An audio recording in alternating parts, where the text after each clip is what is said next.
दोस्तों graphic design के जो दो बहुत ही फंडामेंटल और बेसिक कॉन्सेप्ट्स हैं, आज हम उनके बारे में बात करने जा रहे हैं। वो हैं एलिमेंट्स ऑफ डिज़ाइन और प्रिंसिपल्स ऑफ डिज़ाइन। अगर आप ग्राफिक डिज़ाइनर हैं तो आपको एलिमेंट्स ऑफ डिज़ाइन और प्रिंसिपल्स ऑफ डिज़ाइन के हवाले से ना सिर्फ नॉलेज होना ज़रूरी है, बल्कि ये भी ज़रूरी है कि आप इन दोनों कॉन्सेप्ट्स को अपने डिज़ाइंस के अंदर डेली बेसिस पे प्रैक्टिस करें। दोस्तों एलिमेंट्स ऑफ डिज़ाइन और प्रिंसिपल्स ऑफ डिज़ाइन को समझने के लिए हम एक एग्जांपल को देखते हैं। फ़र्ज़ कर लीजिए कि आपको खाने की कोई डिश तैयार करनी हो। अब आपको कौन सी दो चीज़ें उसके लिए रिक्वायर्ड होंगी। नंबर एक आपको चाहिए होंगे इंग्रेडिएंट्स और नंबर दो आपको चाहिए होगी रेसिपी।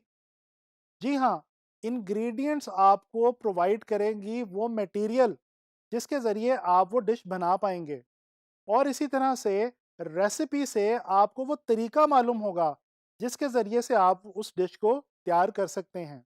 तो अगर डिज़ाइन के हवाले से बात की जाए तो एलिमेंट्स ऑफ डिज़ाइन जो हैं वो डिज़ाइन के मान लीजिए कि इंग्रेडिएंट्स हैं, जबकि जो प्रिंसिपल्स ऑफ डिज़ाइन हैं वो डिज़ाइन की रेसिपी है।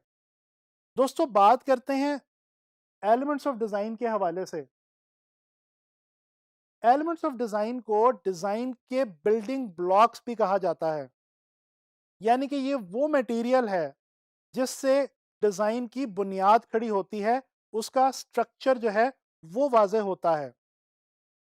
दोस्तों डिज़ाइन के अंदर जो हमारे पास इंपॉर्टेंट एलिमेंट्स ऑफ डिज़ाइन हैं वो ये हैं: dot, line, shape, space, size, colour, texture और वैल्यू। दोस्तों अब हम बात करेंगे फर्स्ट एलिमेंट ऑफ डिज़ाइन के हवाले से, यानी कि डॉट की। डॉट जो है इसको सबसे पहला, फोरमोस्ट और सबसे इंपॉर्टेंट एलिमेंट ऑफ डिज़ाइन के हवाले से जाना जाता है। दोस्तों जब आप कोई ड्राइंग बनाते हैं तो आप लाइंस लगाते हैं, और लाइंस को मिला के आप एक पूरी शक्ल किसी भी ऑब्जेक्ट की बना देते हैं। अगर आप गौर करें तो आपकी ये ड्राइंग स्टार्ट किसी एक डॉट से हो रही है। इसी तरह से आप किसी भी पेंटिंग को उठा के देख लीजिए, उसका भी जो स्टार्टिंग पॉइंट है वो कोई एक डॉट ही होगा। Same case is with graphic design. Graphic design में हम जब भी कोई भी डिज़ाइन क्रिएट करते हैं तो उसका जो स्टार्टिंग पॉइंट होता है वो डॉट से ही होता है। इसी तरह से फोटोग्राफी की बात कर लीजिए। आप किसी फोटोग्राफ को देख रहे हो, उसके अंदर जो ओवरऑल आपको इमेज नज़र आता है, दोस्तों वो छोटे छोटे डॉट्स के कॉम्बिनेशन की मदद से आपको नज़र आता है। फोटोग्राफी की तरह टीवी या फिल्म के अंदर भी आपको स्क्रीन के ऊपर जो विजुअल या जो तस्वीर नज़र आ रही होती है, दोस्तों बेसिकली वो डॉट्स के कॉम्बिनेशन की मदद से ही आपको नज़र आ रही होती है। अच्छा, डॉट को उर्दू के अंदर नुक्ता भी कहा जाता है, और आपको मालूम है कि हमारी डेली लाइफ के अंदर नुक्ते की बहुत ज़्यादा अहमियत है। दोस्तों आप शायरी को उठा के देख लीजिए, या आप आर्ट्स की दूसरी फील्ड्स के हवाले से अगर देखें तो नुक्ते की हमारी डेली लाइफ के अंदर और फ़नून लतीफ़ा के अंदर बहुत ज़्यादा अहमियत है। इसी तरह से कोई डिस्कशन हो या कोई डिबेट हो, वो भी स्टार्ट एक नुक्ते से ही होती है।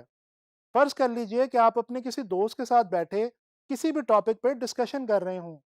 डेफ़िनेटली आपकी बात किसी एक नुक्ते से शुरू होगी और फिर चलते-चलते वो पूरी एक डिस्कशन या डिबेट की सूरत इख्तियार कर जाएगी। तो इस तरह से हमें पता क्या चला कि नुक्ता या डॉट हमारी डेली लाइफ में भी बहुत ज़्यादा इंपॉर्टेंस रखता है। दोस्तों इस चीज़ को डिफ़ाइन करने के लिए मैं मशहूर सूफ़ी बुज़ुर्ग मोहतरम बाबा बुल्ले शाह साहब का ये मिसरा बताना चाहूँगा कि एक नुक्ते विच गल मुकदी है। बाबा बुल्ले शाह साहब ने भी अपने इस मिसरे के अंदर कुछ यही बात बयान करने की कोशिश की है कि तमाम दुनिया के अंदर जो चीज़ें हैं वो एक नुक्ते पे ही डिपेंड करती हैं। दोस्तों फ्रेंच लैंग्वेज के अंदर डॉट के लिए हमें जो वर्ड मिलता है वो है पॉइंट, और ये पॉइंट ही वो वर्ड है जिसकी बेस पे पॉइंटलिज्म की एक पूरी art and design movement Europe के अंदर शुरू हुई। दोस्तों, पॉइंटलिज्म यूरोप के अंदर बहुत ही मशहूर आर्ट एंड डिजाइन मूवमेंट के तौर पे जानी जाती है। इस मूवमेंट में होता क्या था? दरअसल इस मूवमेंट के अंदर काम करने वाले आर्टिस्ट और डिजाइनर्स डॉट्स की, छोटे और बड़े डॉट्स की मदद से अपनी पेंटिंग्स, अपने डिजाइन्स या आर्ट पीसेस बनाया करते थे। मिसाल के तौर पे जॉर्ज सरे, जो कि एक मशहूर पेंटर है, उनकी इस पेंटिंग को ही देख लीजिए। अगर आप इस पेंटिंग को गौर से देखें और क्लोजली इसका मुशाहिदा करें तो आपको पता चलेगा कि बेसिकली जॉर्ज सरे ने इस पेंटिंग को मुख्तलिफ बेशुमार छोटे और बड़े डॉट्स को कंबाइन करके बनाया है। इस तरह से इन्होंने एक खूबसूरत विजुअल जो है वो सिर्फ और सिर्फ डॉट्स की मदद से क्रिएट किया है। अच्छा, डॉट्स की जब हम बात करते हैं डिज़ाइन के हवाले से, तो दोस्तों याद रखिएगा कि डिज़ाइन के हवाले से डॉट्स छोटे स्केल पे भी हो सकते हैं, बड़े स्केल पे भी हो सकते हैं। उनका साइज़ कुछ भी हो सकता है। वो ब्लैक एंड वाइट भी हो सकते हैं, कलर्ड भी हो सकते हैं, थिक भी हो सकते हैं और थिन भी हो सकते हैं। इसी तरह से डॉट्स को लेके ग्राफिक डिज़ाइन के अंदर जो एक बहुत इंपॉर्टेंट कॉन्सेप्ट है, वो है सिमेट्री और एसिमेट्री का। दोस्तों, ये छोटा सा कॉन्सेप्ट है लेकिन डिज़ाइन के अंदर इसकी बहुत ज़्यादा अहमियत है। दोस्तों, जब डॉट्स एक ख़ास सीक्वेंस के अंदर आपस में एक दूसरे से मिलते हैं और कोई विजुअल क्रिएट करते हैं, तो इसको हम डिज़ाइन के अंदर सिमेट्रिकल कॉम्पोजिशन कहते हैं। इसके बरक्स जब डॉट्स आपस में रैंडमली मिलते हैं, यानी बगैर किसी सीक्वेंस के मिलते हैं और उनके कॉम्बिनेशन से एक विजुअल तरतीब होता है, तो हम इसको कहते हैं एसिमेट्रिकल कॉम्पोजिशन। दोस्तों, मशहूर पेंटर वेसिली कैंडिंस्की का ये कहना है, everything starts from a dot, यानी कि हर चीज की इब्तिदा जो है वो डॉट से ही होती है। तो यूं हमने ये देखा कि ग्राफिक डिज़ाइन के अंदर, आर्ट्स में, पोइट्री में, हमारी डेली लाइफ में डॉट की कितनी ज़्यादा अहमियत है। दोस्तों, नेक्स्ट लेसन के अंदर हम लोग बात करेंगे सेकंड एलिमेंट ऑफ डिज़ाइन के हवाले से, जो कि है लाइन।